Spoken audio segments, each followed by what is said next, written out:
Je pars à l'autre bout du monde de Berry, puisqu'elle parle de la navigation et ça me tient particulièrement à cœur.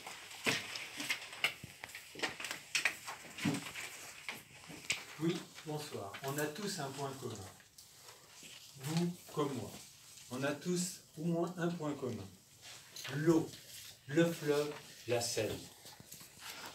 Ce soir, je vais vous parler du fleuve la Seine. En premier lieu, bien sûr, de son histoire. Et ensuite, de ses caprices. Et bien sûr, de la vie. Importante, la vie sur Seine. Commençons par l'histoire. Si la Seine est incontournable à Paris, c'est peut-être parce que la ville est née sur une de ces îles. L'île de la Cité. C'est à partir de là que les parisistes, puis les Romains, sont venus sur Paris, et d'ailleurs les Romains l'ont fait Lutèce. Et c'est à partir de là, de cette île, de ce fleuve, la Seine, que tout a commencé, que tout est né.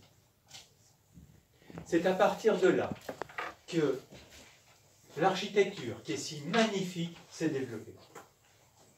Et c'est peut-être pour ça d'ailleurs qu'on pardonne tout à la Seine, même ses plus grands caprices.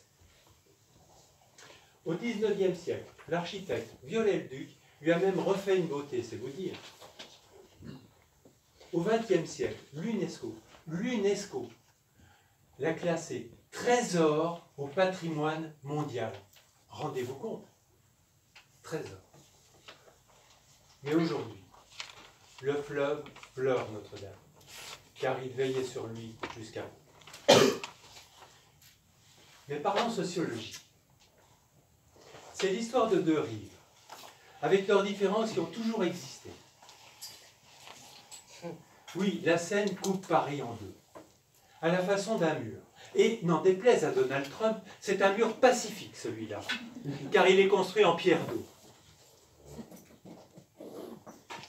Oui, la Seine coupe Paris en deux, rive droite, rive gauche. Pour le provincial, ou à plus forte raison l'étranger, traverser la Seine, c'est passer d'une rive à l'autre, identique. Mais pour le Parisien, traverser la Seine, c'est voyager, faire du tourisme, craquer le folklore. Et vous, plutôt rive droite ou plutôt rive gauche? Ah. Moi j'ai choisi la Seine, celle de Toastmaster bien sûr.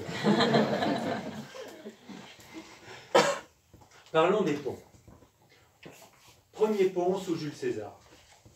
Deux ponts ensuite, le petit et le grand pont. Mais au XVIe siècle, 4 ponts, dont le pont Neuf, que nous connaissons tous, et sur lequel il y avait les boutiques volantes qui vendaient des livres comme ceci. Faites-les passer. Au XVIIIe siècle, 10 ponts, tous de pierre. Mais aujourd'hui, dites-moi, combien y a-t-il de ponts et de passerelles? Un petit peu plus. 27. Plus. 37, exactement. Il y a 37 ponts et passerelles. Tenez, vous avez la liste ici. Et regardez ces photos. Ils rivalisent tous par leur beauté. Mais maintenant, parlons des caprices de la Seine. Et oui, les caprices de la Seine, parlons-en. Le changement climatique, ça ne date pas d'aujourd'hui. Par le passé, en hiver, il y avait les gelées du fleuve jusqu'au XVIIIe siècle. Mais aujourd'hui, c'est plutôt les crues qu'on regarde. L'inondation de 1910, c'est la plus mémorable, car elle a transformé Paris en Venise. Mais sans romance pour le coup. Imaginez, la gare Saint-Lazare baignait dans l'eau. L'esplanade des Invalides était un lac du jamais vu. Mais parlons de la vie sur Seine. Aujourd'hui, il y a les bateaux-mouches, les péniches. Mais par le passé, il y avait les coches d'eau. Quelqu'un sait, les coches d'eau? Non. Ils emmenaient les nouveau-nés hors de Paris. Eh oui, Alix, une nourrice, ça coûte moins cher en province. Et bien sûr, il y avait les bateaux de commerce qui transportaient des marchandises dans les ports jusqu'en 1850. Tiens, parlons des ports et des berges. Par le passé, les Parisiens achetaient leurs marchandises dans les ports. La Seine, en fait, à l'époque, c'était une sorte de carrefour, mais sans gondole ni caddie. Et il y avait les berges, une vie importante sur les berges, bien plus importante qu'aujourd'hui. Mais avec le baron Haussmann et ses grands travaux, les Parisiens ont tourné le dos à la Seine, jusqu'en 1965, où là, un projet formidable, la voie Georges Pompidou. Tout à l'auto, aucune critique à l'époque. Mais, en 1974, les mentalités changent.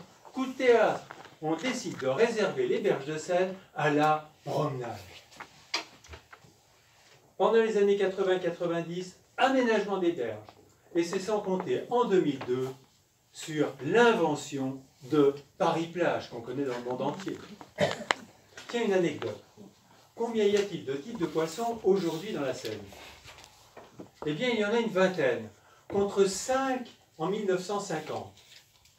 Quand on sait que lutèce veut dire goût, on ne peut être qu'optimiste sur la qualité de l'eau, vous ne croyez pas?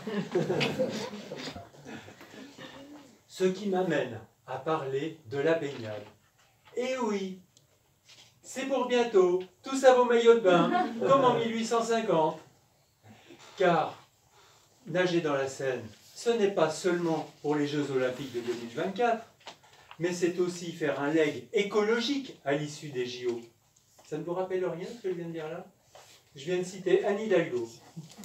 En conclusion, les amoureux de la Seine sont très nombreux aujourd'hui. Depuis les joggeurs pressés jusqu'aux amoureux discrets, en passant par les riverains forcément charmés, je sais que vous l'êtes aussi. D'ailleurs, quand vous venez délivrer vos discours au Club Étincelle, soyez rassurés, la Seine est là, elle veille sur vous. Merci.